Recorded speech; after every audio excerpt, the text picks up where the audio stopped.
I think what I'm going to do is just start the introduction part and who I am and all that. So even people who are coming on time will get the full effect. But all the advertising part we can go on. So my name is Wong. I am the Center Director for the Small Business Development Center, SBDC.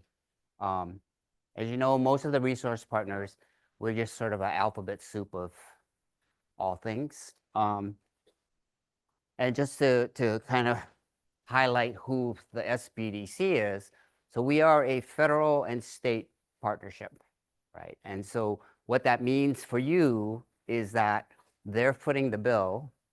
So our advising services are either super low cost, like under $15, or no cost at all.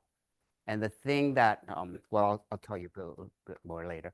So we are SBDC, Small Business Development Center. We are a technical partner of the SBA. So we're not exactly the SBA. We are, in a sense, where the rubber meets the road. So the SBA does a lot of admin and advocacy work and data collection.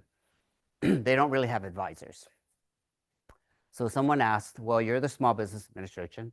Where's the actual help besides working with Congress to get the right bills passed? So then they said, I guess we need technical partners. And so that's what we are, along with SCORE. So you might have heard of the Service Corps of Retired Executives. And then we also have Women's Business Center, and that's a few other technical partners. So the way to look at that is, if you wanted help from the SBA, you're probably not going to get any direct help, right? They help you in the general way in that they work with Congress and they're an advocate in Congress for small businesses. So again, we're one of the technical partners.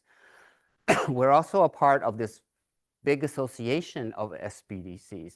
And so all of us kind of got together and said, we should form an association, right? Which is like a good thing if you're a small business.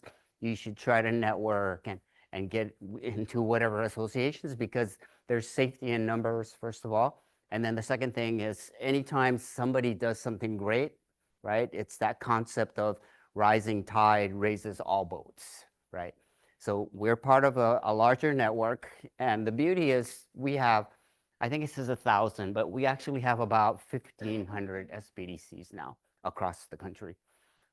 So the ramification for you is, if you decide to leave Maui or the state of Hawaii, not sure why you would want to do that, but if you leave it, you can actually go to and find an SBDC in your state.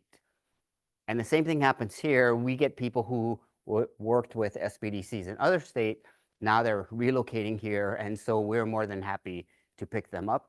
And not only that, but we actually get all of their data and everything. So we know what the other advisor already told them. Trouble has arrived.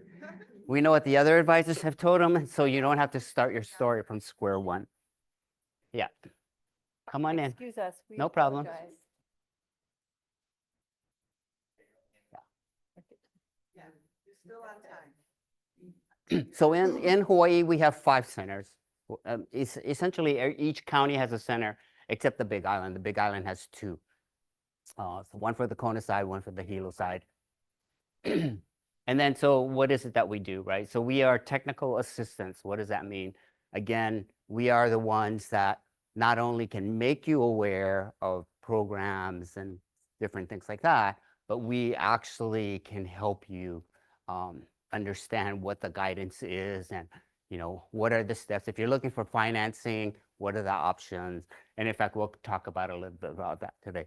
So the big thing is, most people come to us for one-on-one advising.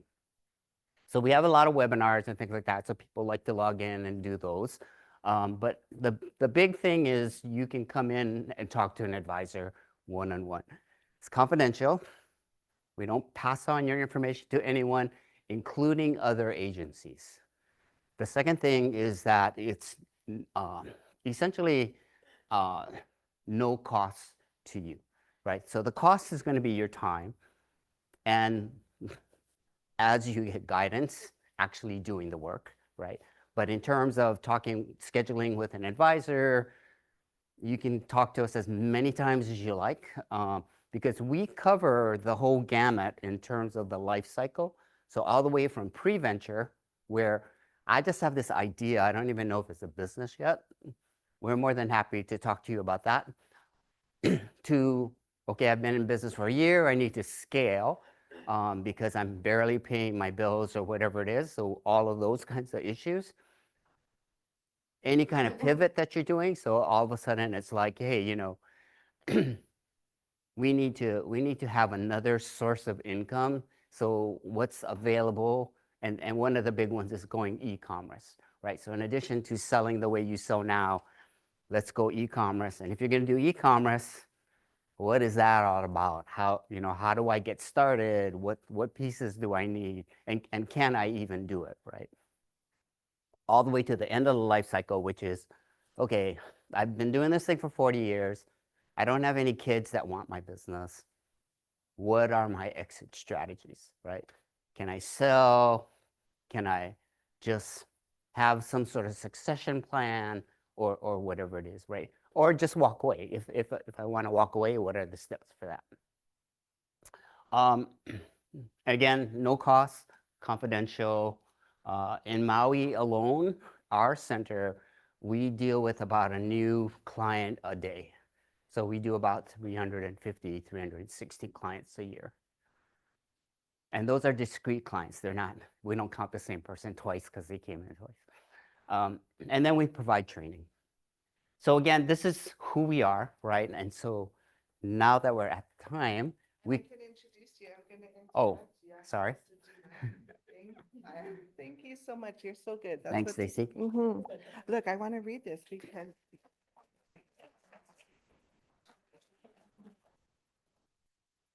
I am so excited to introduce you to Wayne, although he has already started his own introduction. But your introduction has a lot of very interesting information that I had no idea. All true. Right? Yeah. Wayne Wong, Center Director, Hawaii SBDC. You already heard about that letters. Is a recovering technologist with over 30 years of information technology experience, including several senior management positions during the heyday of the .com era. He's also co-founder and co-producer of the Grammy Award-winning live concert series, Masters of Hawaiian Slap Key Guitar. Oh my gosh, skip chicken again. He currently utilizes his entrepreneur expertise providing Maui County businesses, advice and training as the Maui Center Director of the Hawaii SBDC. His expertise in small business commerce and technology represents a compelling offering to assist our small businesses struggling to keep up in this ever-changing environment. And he's a 2020 SBA winner for Maui for Advocate for Minority Small Businesses. We are so lucky to have you. Right. Your check's in the mail. Your check's in the mail. All right. So today we're talking about establishing a business, right? And what are the sort of the thought processes you go through. But mostly today, what we're going to focus on because of the shortage of time is just what are the registrations you need to be legal, and what are those things? I mean, why do I have to do those steps? So the first phase is just talking about your business idea, right? What the validity of that, and whether or not, you know, should you even spend resources on that? So the first thing to understand about starting a business is it's just like this mythology character, Sisyphus, who's a king that was sentenced to push this boulder up a never-ending hill, right?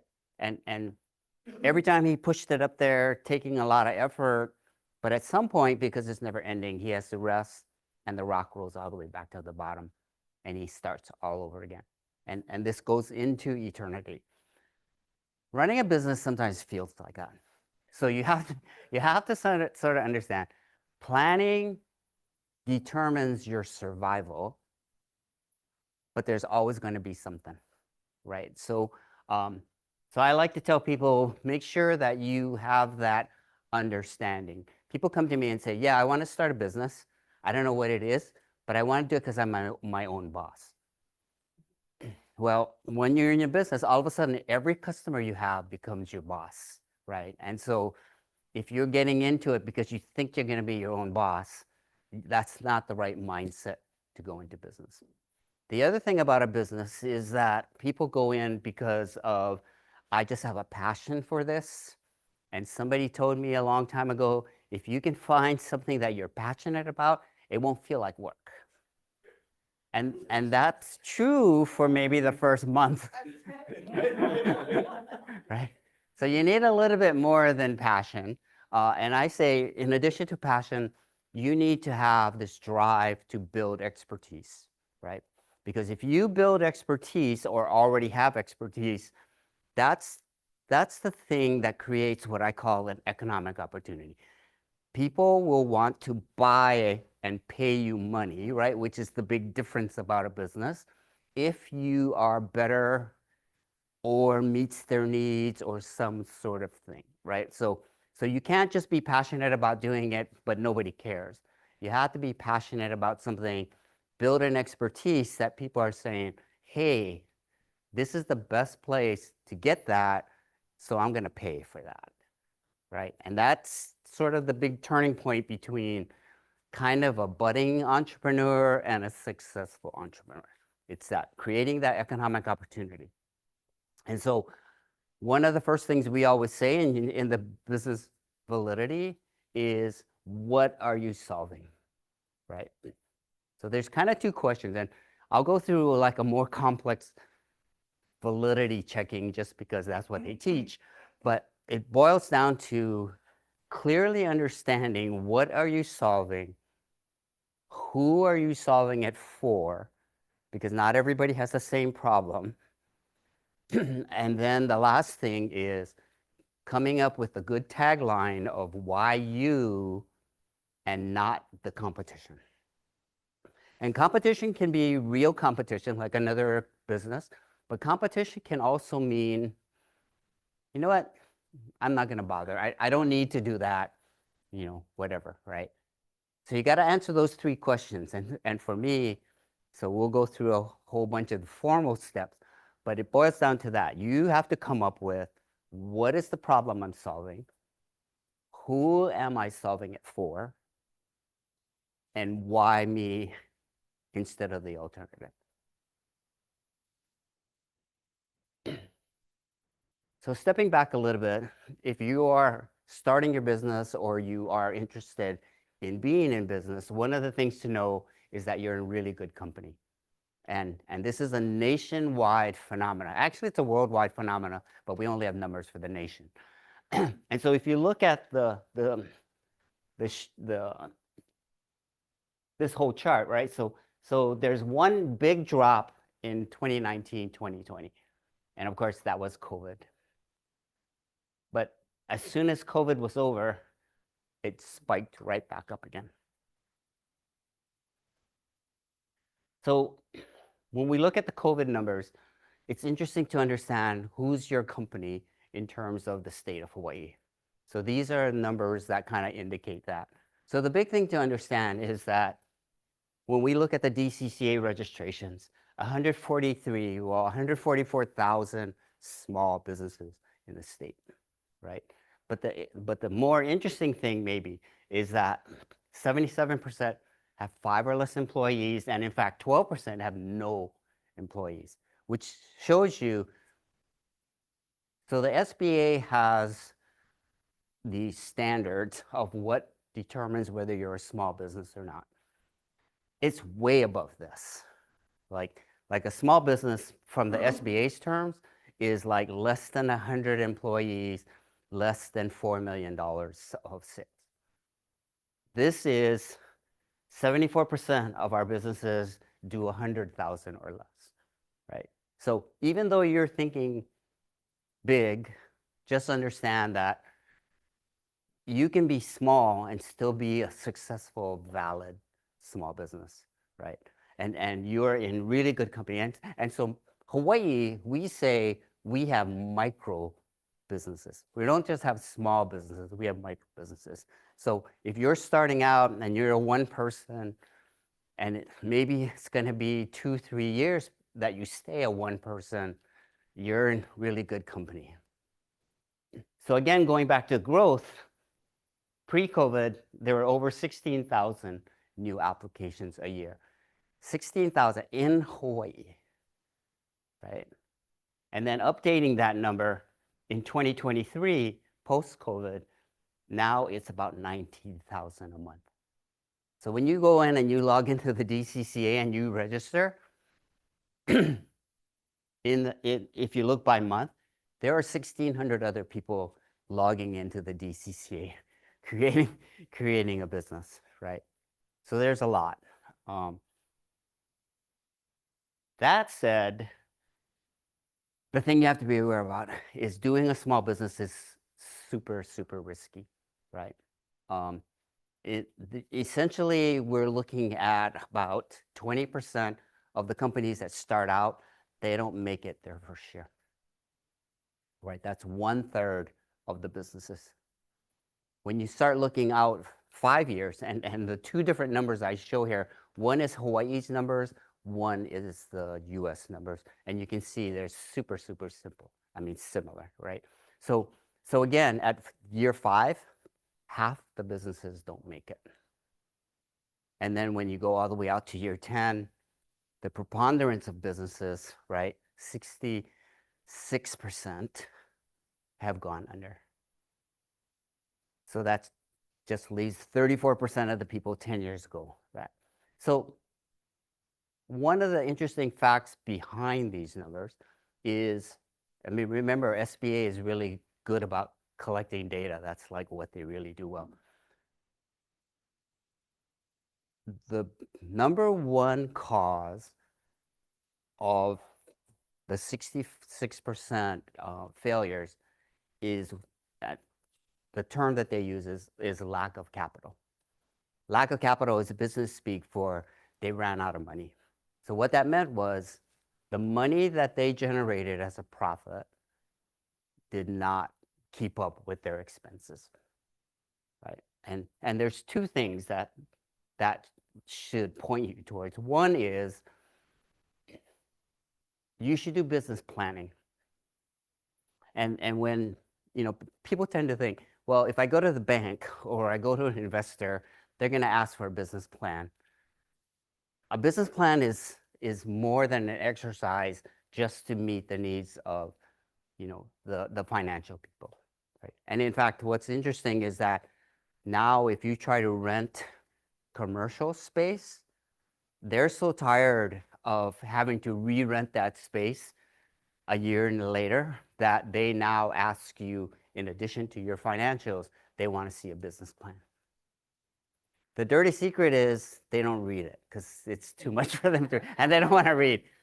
But they look at this document and they say, wow, they did their due diligence. I don't know if this is right, but they put the effort in, right? So they're a better person to rent to than somebody who didn't do the work. So the planning is one of the critical steps, because if you plan, you basically are creating a projection of what's happening. So everybody knows about the talking part, but the narrative, but nobody really thinks about the fact that really a good business plan should have projected financials, right? And you have to understand it's going to be wrong, right? But now you have, based on your planning and what you know at the time that you wrote this, how you thought the trajectory was going to be. And for some businesses, if that trajectory isn't positive after 2 years, why would you survive up to year 5, right? So that's sort of your first cut. And then the second thing is, once you have that, it's a nice yardstick that you can use, so that, because the projected financials that you create happen to be the exact financials that will come out of your accounting system, right? And so when you finally have historical data and your accounting system says, hey, this is what you did last month, it's cool because you can compare that against your projected. And if you do the projected in enough detail, so the major projected financial is your income statement, which means the whole top section, These are all the lines that indicate sales and money coming in. The next piece in your spreadsheet are all the lines that talk about your expenses. And then the bottom line is the bottom line. It's sales income, right? Minus your expenses. And that's going to be a profit or a loss. And so what's nice is you project that for 24 months.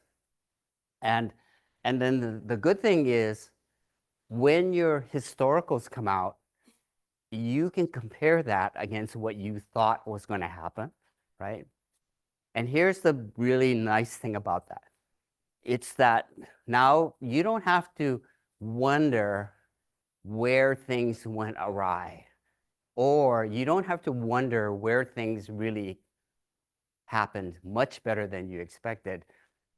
You have it already broken down. So when you look at this expense and you look at this expense, and this is way bigger, your actual is way bigger, you know that there's an expense thing you have to figure out what's happening.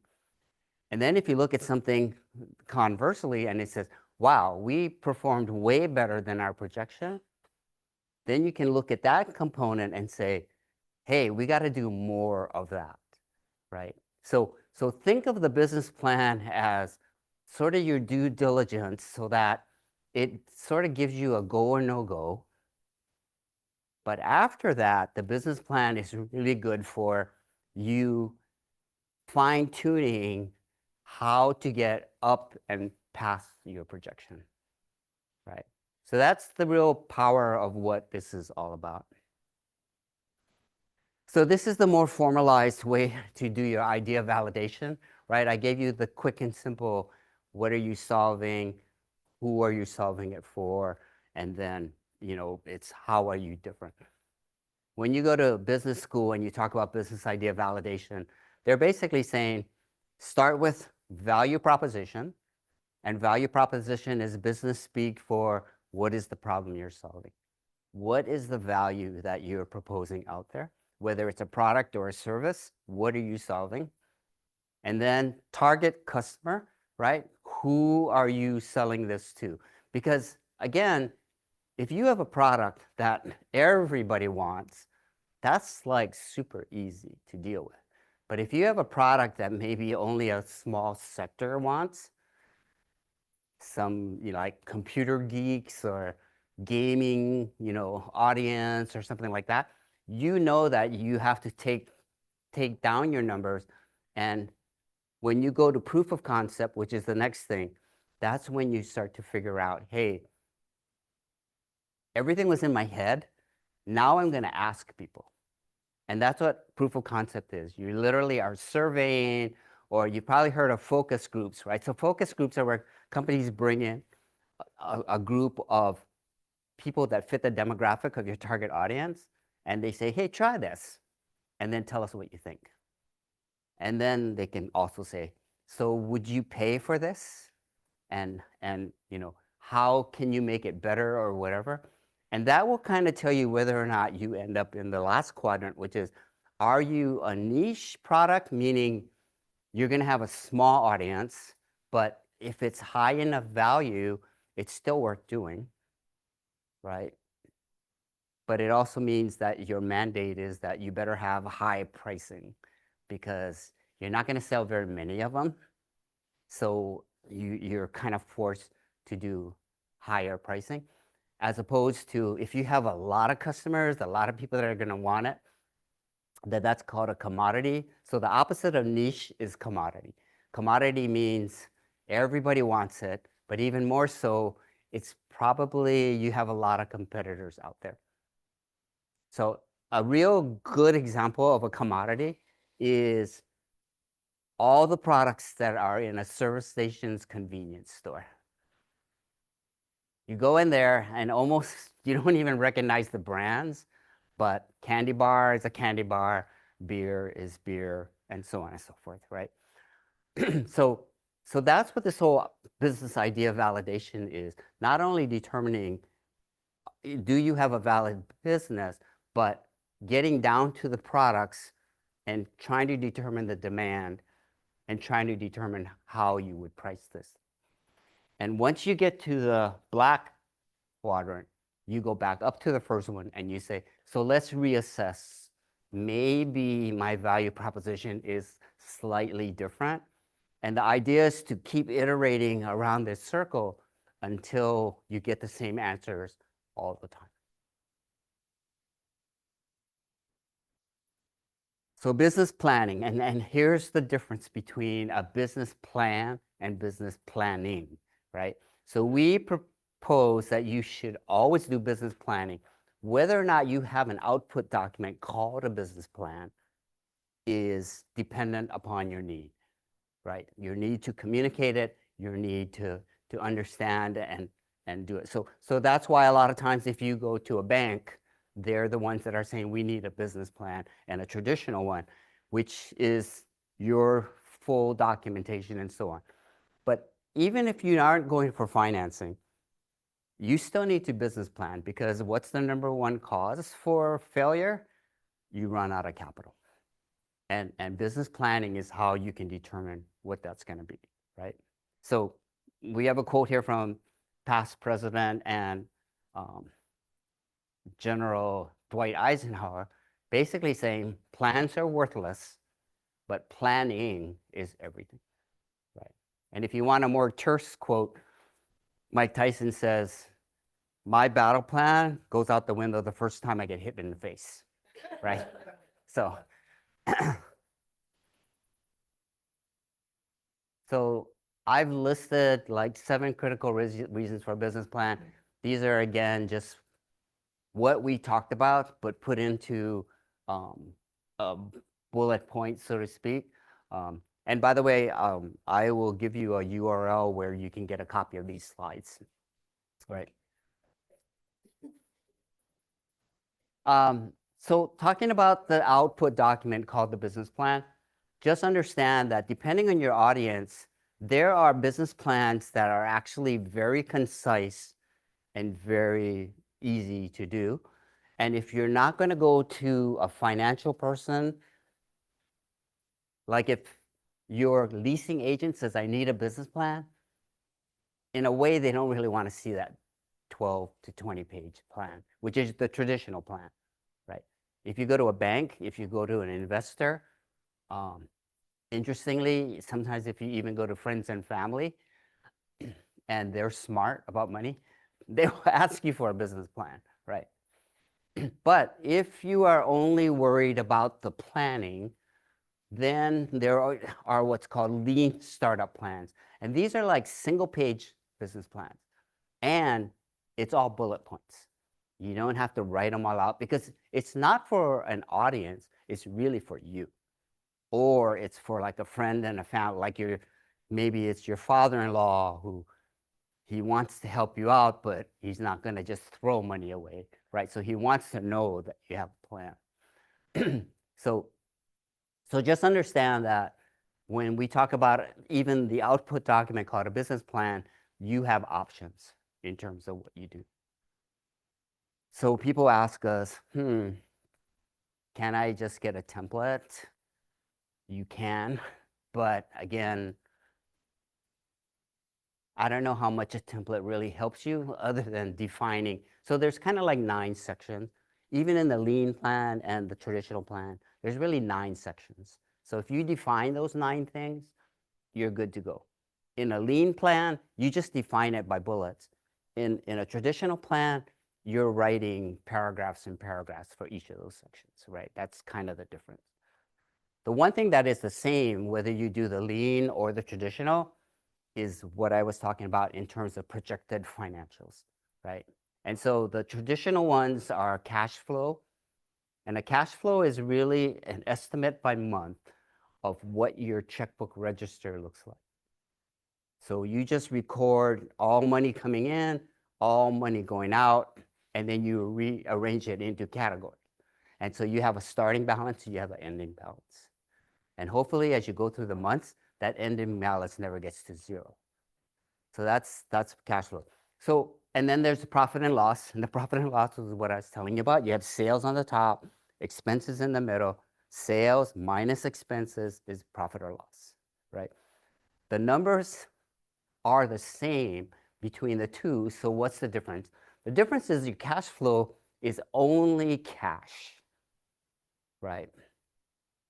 Your profit and loss can include things you buy on credit, right? And that's probably the biggest change. You can have outside investors, you can have people that give you gifts and all of this other stuff. So cash profit and loss will show you the overall picture, but as it turns out, again, the number one reason businesses go out of business, they run out of cash because there are things that you have to buy that require cash. Think about payroll, right? None of your payroll, none of your employees are going to take credit or, I owe you or anything like that. There are certain things that just require cash. So that's why you have cash flow and an income statement. And then the other two is balance sheet. Balance sheet is a snapshot of what your company looks like broken out into here's all your assets, here's all your liabilities. And so assets minus liabilities is your net balance or your net worth, right? And it's something banks want to know because as they look out year to year, they want to know that you're building value, right? And for them, building value means that you can repay your loan, which is really all they're concerned about.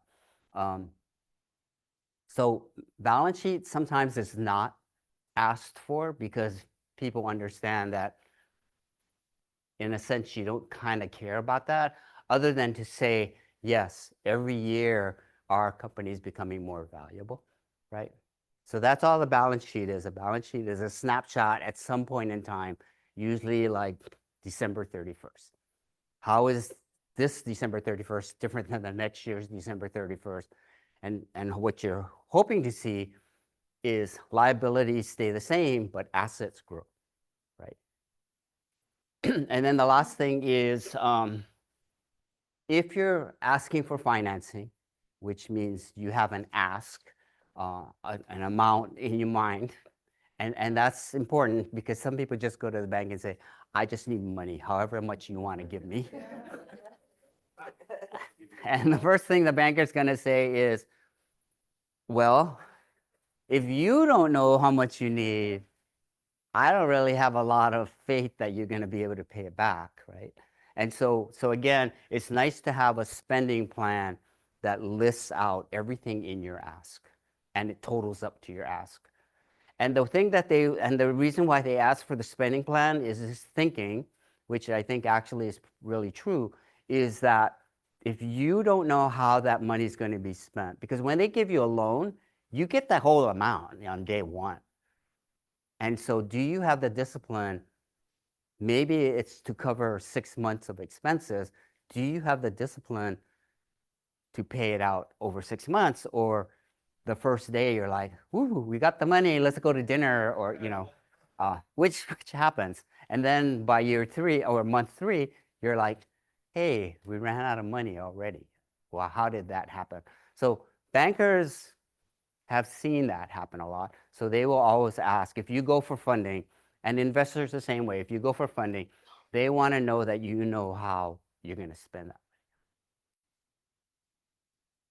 So that's the financial projections. And again, the thing about projections that sometimes throws people is that it's sort of like cash flow statement.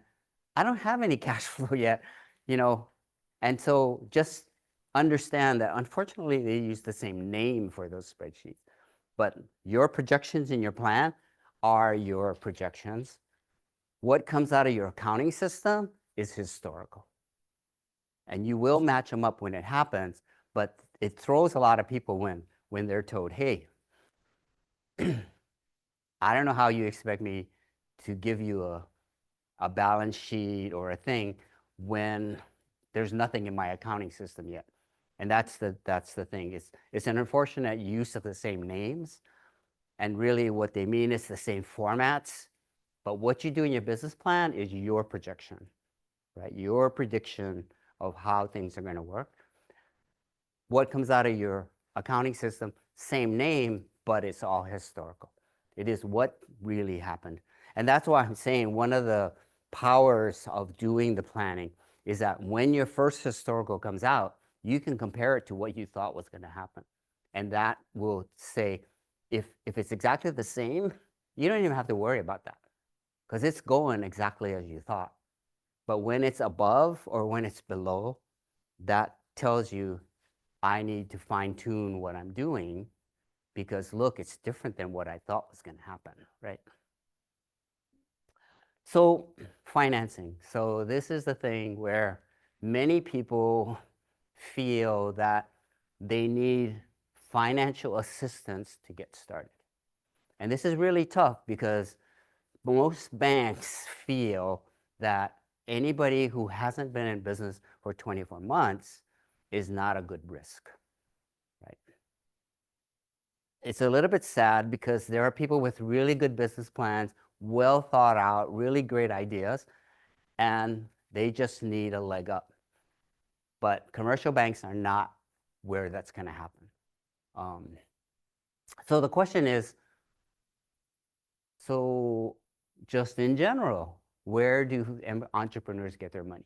So Kauffman Foundation did a lot of research on this, and this they put this video together. And so we'll watch this real quick, and then I'll tell you what, I'll reiterate what the findings are.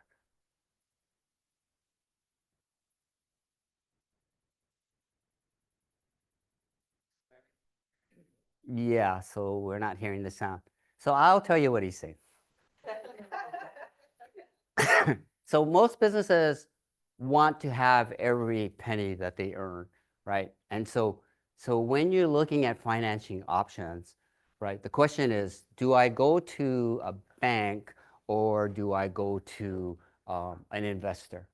And the thing about, investors is that they will give you money in return for a piece of your company. And at some point, you're going to have to not just pay them back, you're going to have to pay them back, including all the growth and added value, right? And the bad news is um, they want it in cash. So they take you from a $100,000 company to a $2 million company, right? And they give you money to help you get going, and that will equal some negotiated percentage of the company. So now they own maybe 30% of the company. Fast forward, they do a great job of helping you. All your expectations are met. You do really well. All the things that you thought could possibly happen. And now you're a $2 million company, just say 2 years later. Everybody's happy, but the investors like, I took you up this growth path, and now that we're plateauing, I want out. So 30% of $2 million happens to be a lot of cash. So even though your value is at $2 million, you don't really have $2 million of cash sitting in the bank. So it becomes a real problem to cash out your investor. You're appreciative that they made up growth and everything, but it's that thing of just understand that investors take a piece of your equity. And so it becomes a very untenable situation for most people. And this part here where they're saying, is an investor the right thing to get you over the bridge to the land of big companies? It's really pricey. And the only one situation where that really works is when you're creating new intellectual property or a new market that is just like crazy big, and you have competitors. And so you need to go fast, right? And so it's worth giving up some of the company to do that. Otherwise, how else are you going to get funding? If you try to go to a bank, which they showed previously, banks are crazy because, and there's kind of a running joke, banks would give you money if you didn't need it, right? If you had a lot of equity, if you had a lot of security to secure your loan, if you were not a big risk, they would lend you money. But if you're risky, and you're starting up and you don't have a track record, they're not going to risk it on you, right? So that becomes a problem. So the number one way, like 90 something percent of the entrepreneurs that they've looked at, self-funded. And so what that means is self-funding means, yes, you had to have a reserve in cash and whatever to start your company, right?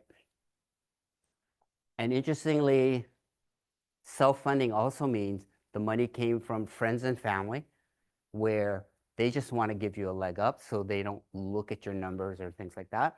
And then the other number one outside source is credit cards. A huge number of companies go and get credit cards. So the deal with credit cards is relatively easy to get, and you can get multiples, right? So there are people who get 5 credit cards, each of them have a $10,000 balance. That's $50,000 of money, right? The part that makes the difference and why that works is because they focus on their cash flow, and they know that within 6 months or whatever, they need to have cash flow be positive. And when you have cash flow positive, now you can start paying off those credit cards, because you could get a lot of that cash easily, but a bank would charge you, right now it's about 9% for a business loan.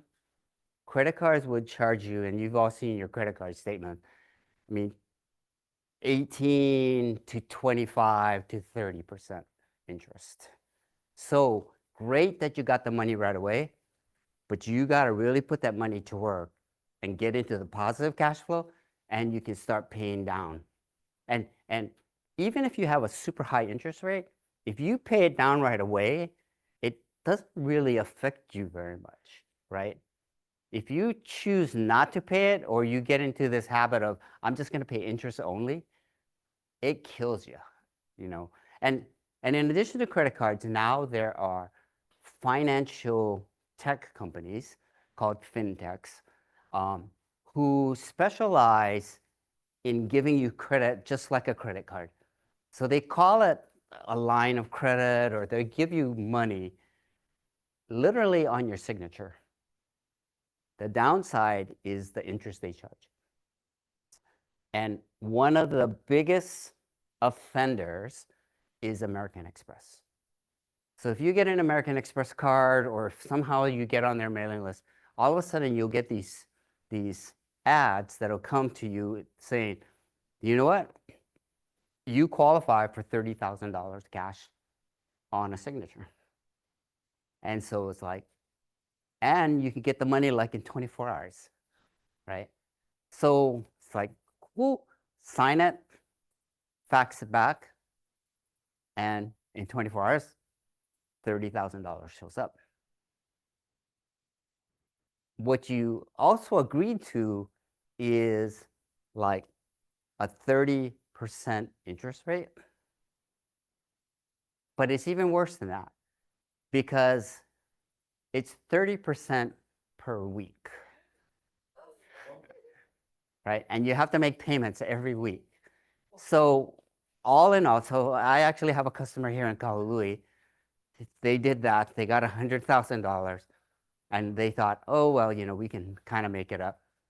And it ended up being, when you calculated normally like what they call APR, right, annual percentage rate, they were paying 51% interest, right?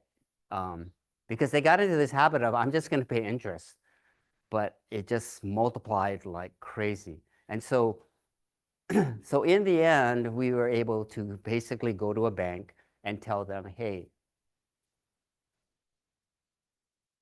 can you take on this debt? And then we can pay you 9% on a more reasonable rate, right? So anyway, that's what you have to watch out for. But again, self-funding is the number one way for financing. So how can you get funded? Self-funding, a lender, which is the banks, right? And that's called debt. Go to an investor, that's called equity financing. And then there's 2 other odd ones. So one is crowdfunding, which has nothing to do with business. It's essentially organized online begging, um, which is an ethical problem for many people, but for people where that's not a problem, it is a source of funds, and people have been getting a lot of money. So people know about GoFundMe, right? So you see people who are in distress or some disaster or a death in the family or something, and then they open up a GoFundMe site. It's that same thing, except that your cause is your business and not funeral expenses or something like that. So I have it up there because it works, but it's almost has nothing to do with business. It has everything to do with how good are you at creating empathy.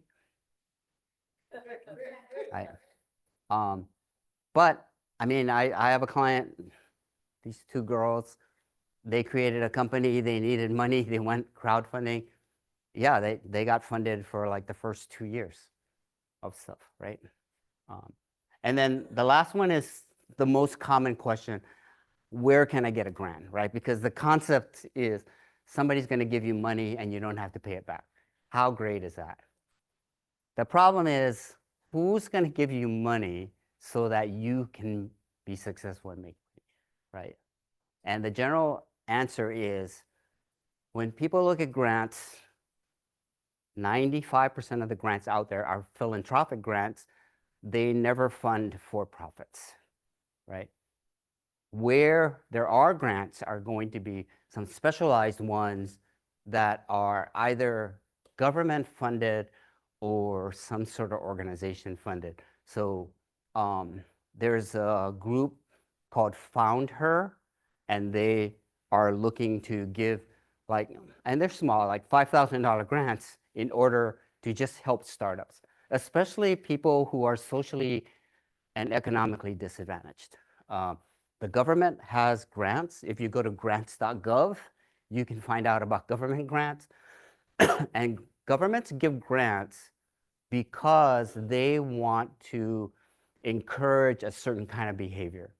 So an example of that is the state has manufacturing assistance program. It's really hard to do manufacturing in Hawaii. They want to encourage it more. So they're basically saying, we will, if you have to bring in any manufacturing equipment, we'll pay for 25% of landed costs, right? And landed costs means they'll pay the purchase price, the shipping, any other fees like GE tax, installation, and training. So at first, it doesn't sound that great, 25% of equipment. But when you look at landing costs, it's pretty nice. Another one is there's Rural Energy for America program. If you install photovoltaic and you get off of fossil fuels, they will pay up to 40 to 60% of the PV installation, right? So again, governments, that's why governments give grants, because they want to encourage a certain kind of behavior. Let me get to, because we're running out of time.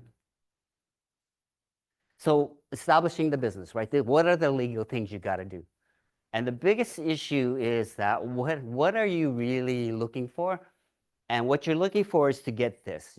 You're looking to get your general excise tax license. General excise tax is the state granting you permission to conduct commerce within this state. Doesn't matter if it's a service, if it's goods, it's whatever. If you're charging, you have to have one of these registrations. The thing is, there are some precursors to getting that, right? And so one of the precursors is you got to register with the DCCA, unless you are a sole proprietor. So registering with the DCCA, fairly simple, fairly straightforward. You can pay Rocket Lawyer and some other companies to do it, but you're just sort of throwing $200 away, because in Hawaii, it's super, super easy. And then you get a federal ID number, which is a social security number for your business. And then you can go and apply for your general excise tax, right? So those are the three major ones you need to do in order to be legal to operate. So a lot of people know about the DCCA registration. Not everybody gets a federal ID number. And for sure, many people are not getting their GE license. One question that also often comes up is, I've been doing side gigs and stuff like that, and they required me to get a GE license, so I got one. But now that I've formed an LLC, do I have to get another one? And the answer is yes, because the licenses are unique to the entity that is named. So if you are a sole proprietor, which is how generally most people get their GE license, that allows you as a sole proprietor to do it. It doesn't allow your LLC. So when you get your general excise tax license and you have a brand new LLC or S Corp or whatever it is, that entity has to get its own GE license. So one of the questions that comes up a lot is, what form of organization? Should I be a LLC, or why don't I just be a sole proprietor? And the bottom line is, first of all, your choices are limited by what the state of Hawaii has determined are valid forms of organization. Every state publishes what they allow. For us, it kind of breaks down into these 4 categories, right? So it's the sole proprietor, which means you're just telling the state, I'm a person and I'm going to be a business all in one. So people tend to think that that's the easiest route to go because they have one registration they don't have to do. But the bottom line is there's problems with you and your business being the same. And the 2 problems are, number 1, that means your business name is your name. That's the default. And if you don't want to go in business as your personal name, you got to register a trade name, right? And turns out the registration of a trade name costs, and the effort to do it is the same as creating an LLC, right? The second issue is a liability issue. And because you and your business are one and the same, if something happens business-wise and somebody sues you, and it could be as simple as slip and fall. I was walking up to the store and I fell down. They're going to blame you. Well, they're going to blame your business, right? Because you attracted them. And so if the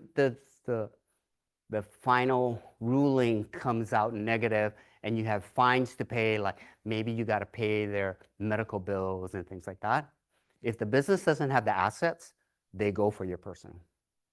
And that can mean savings, your house. They can even garnish, if you have another day job, they can garnish wages from your day job. So you want separation. You want separation of liability, right? So there's your choices. Left side, the green, there's no separation between you and the person. So a partnership is just a gang of sole proprietors, right? It's not really its own entity. It's just kind of like a name. So that means liability passes right through and so on and so forth. LLC and corporation, they are legally separate entities. And this is the thing about the liability, right? There's like this corporate veil. So anytime there's a lawsuit or something, if somebody sues your company, they're not suing you as the owner because you are a separate legal entity than the company itself. And then the other thing that people start to worry about is, should I be an LLC versus should I be a corporation? And it kind of breaks down to how are the entities taxed? And again, when they say how are the entities taxed, it mainly breaks down into how the IRS looks at it. So on the green, and if you are a sole member LLC, you get taxed as a pass-through, meaning the IRS says, we're going to just disregard that you're an entity, just for tax purposes, right? Legally, you're separated and all that, but we're just going to go ahead and say, and so what that means is all your income that comes in minus all your expenses becomes something you report on your personal returns, right? And that's all that pass-through means, is everything passes through to your personal return. Your LLC doesn't have to file a return or anything like that. All your business stuff gets categorized into an additional form that you add called a Schedule C. LLC, when you choose to be taxed as a corporation, which is an interesting option, and corporations, because they are separate legal entities, recognized as a separate taxing entity by the IRS, and you choose that. You tell the IRS how you want to be taxed, right? The difference there is if you look at the red line, right, on the personal tax side, the tax tables, so the tax tables, you go in and you say, here's all my income. I'm going to take away all my deductions, my standard deduction. If I got business deduction, you take all that away. What's left over is your net, right? That net number, you go into a tax table. And the tax table is, if you made this much, but not this much, you go into this tax table. If you go this much to this much, you go into this tax table. So income tax rate for personal, that means if you are on the left side, starts at 10%, so very advantageous. However, it jumps up to 37% really fast. It's graduated. Still paying 10 to 20 to 20. Yeah, so in fact, there's the graduations, right? So you can kind of look at that. Corporate tax rate, thanks to Trump back in 2016, is a flat 21%. You make $1, you get taxed at 21%. You make $5 million, you get taxed at 21%, right? So there is a point here where it behooves you to get taxed personally.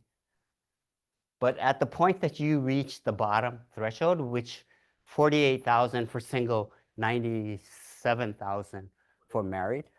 At the bottom of the tax, so you're not getting taxed 35% on all 250. You're getting taxed 32% of the 197. You sort of are. Yeah. Because the tax table, the whole table is calculated on that percentage. So it's not, so maybe that's your question about graduated. You don't get taxed on your first amount at the lower and then the next amount at the higher. It's actually, you just go into that table and you're in the 35 table. Right? And so, so when you look at all of that, right, the question is, at what point is your company's income, it'd be better for you to file corporate taxes because you'll be at 21% versus personal taxes. And that's the big deal that people are talking about.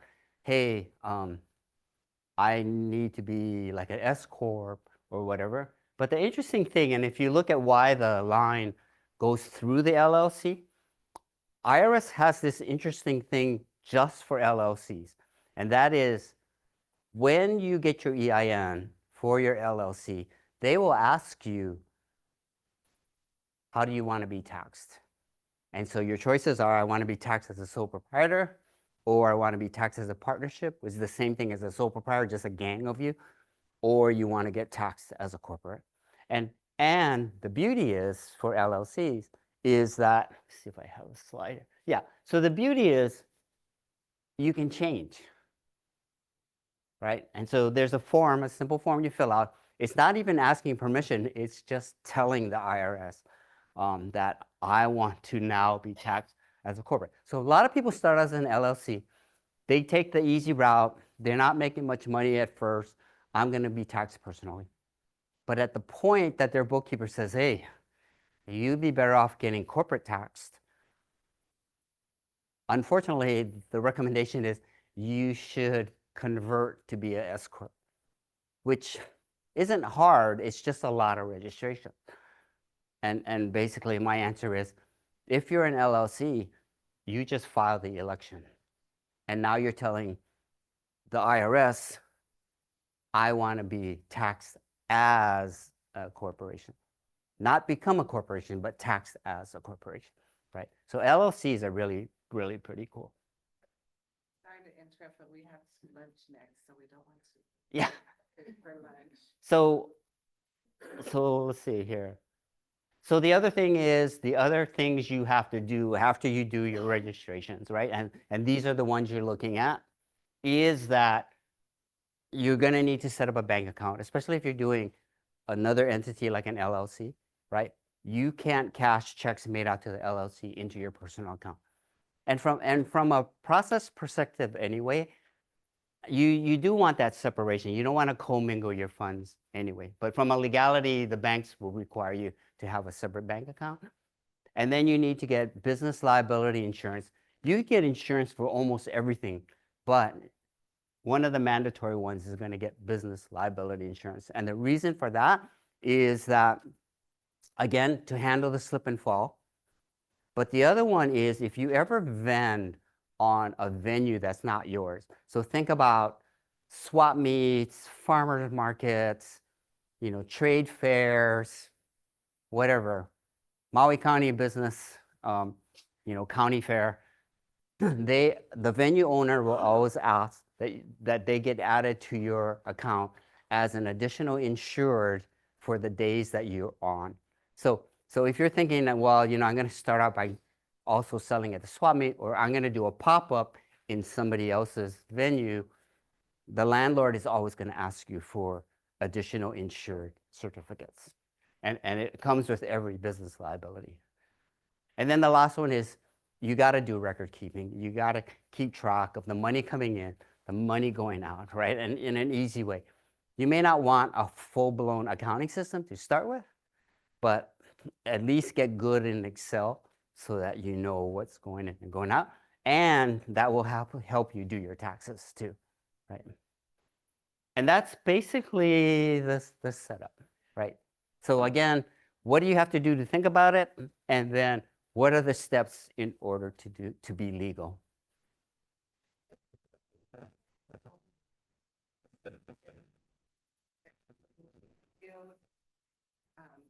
We need like a whole day of just Wing. Yeah.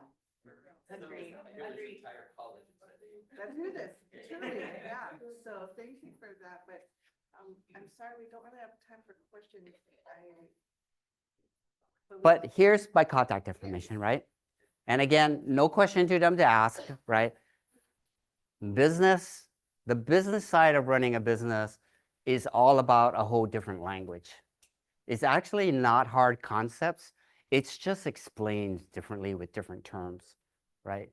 Like what's sales versus, profits and tax liability and all this other stuff. So I invite you guys to call, or if you go to that URL, you can register. And again, so here's the URL to get the slides. It's almost the same as this, go.hawaii.edu, and then it's / all lowercase KTR. Right, go.hawaii.edu / KTR. Nothing, it's just a short, the URL is like super long, and so we just use a URL shortener. So to get an appointment, and again, no question to them to ask, and it's not going to cost you anything but your time, is go.hawaii.edu / capital B, capital I. And then the handouts for this is go.hawaii.edu / lowercase KTR. We'll try to get that in the email to everyone. Right. After this conference, yeah. Anybody need a sticker for today? Yeah. Just let me know. Thanks so much. Yeah, you're welcome.